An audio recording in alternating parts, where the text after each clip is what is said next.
ठाकरे गटाचे नेते आणि खासदार संजय राऊत सोमवारी नाशिक दौऱ्यावर आलेले असताना त्यांच्या पक्षाचे उपनेते सुधाकर बडगुजर यांनी मात्र मुख्यमंत्री देवेंद्र फडणवीस यांची नाशिकमध्ये भेट घेतल्यानं राजकीय वर्तुळात चर्चेला आता जोरदार उधाण आलं आहे।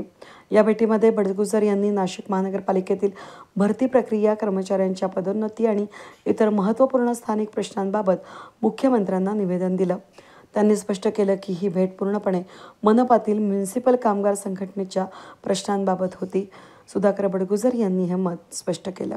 कामगार सेनेचे 2,000 कर्मचारी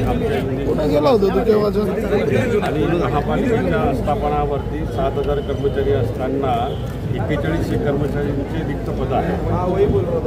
त्यामुळे ते रिक्त पद लवकर भरावेत सिंहस्थाच्या दृष्टीने महत्त्वाचे आहे। कर्मचाऱ्यांचे प्रश्न सोडवणे महत्त्वाची बाब आहे। काही क्लास 1, क्लास 2चे प्रमोशन झाले आहेत, क्लास 3, क्लास 4चे प्रमोशन बाकी आहे। प्रमोशन पहिले बसले आज निवेदन देण्यासाठी या ठिकाणी आलो। या ठिकाणी संजय राऊत नाशिकमध्ये आहेत, इथे असं देखील आपण एकट्याने या ठिकाणी भेट घेतली, निवेदन साईबाबा हार्ट इन्स्टिट्यूटचं उद्घाटन आहे आणि त्या उद्घाटनाच्या निमित्ताने आणि मी त्यांच्याकडे कालपासून वेळ मागितलेली होती की मला एक 5 मिनिटाची वेळ मिळावी। त्यांनी आज सकाळी मला वेळ दिली, या ठिकाणी निवेदन भेटूया। भेट नेमकी कशासाठी असणार आहे? ती भेट झालीच ना आता ते पुन्हा म्हणले की भेटूया। निवेदन जे दिलं त्या मागण्या ज्या आहेत त्यांच्या 3 मागण्या प्रमुख मागण्या आहेत। ते रिक्त पदं आहेत ते लवकर भरावे, क्लास 3, क्लास 4चे प्रमोशन जे आहे ते लवकर करावे आणि आश्वासित प्रगती योजनेचा लाभ लवकर द्यावा। या 3 मागण्या प्रमुख मागण्या मुख्यमंत्री साहेबांकडे दिलेल्या आहेत आणि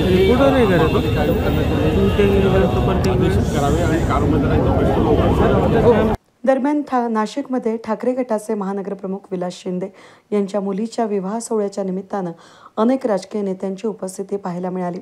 खासदार संजय राऊत यांनी विवाहस्थळी हजेरी लावत शुभेच्छा दिल्या, तर उपमुख्यमंत्री एकनाथ शिंदे यांनी देखील या सोहळ्यामध्ये उपस्थित राहणार असून संजय राऊत आणि एकनाथ शिंदे यांच्यातील राजकीय मतभेद सर्व ज्ञात असताना दोघी एकाच कार्यक्रमात सहभागी होणार असल्याचं हा विवाह सोहळा राजकीय चर्चांचं केंद्रबिंदू ठरत आहे। त्यातच ठाकरे गटाचे उपनेते मुख्यमंत्री फडणवीस यांच्या भेटीला गेल्यामुळे ही राजकीय भेट केवळ योगायोग होती की यामागे काही वेगळी रणनीती आहे, याकडे सर्वांचं लक्ष लागलं आहे। वेद न्यूजसाठी प्रतिनिधी कमलाकर तिवडे, सातपूर।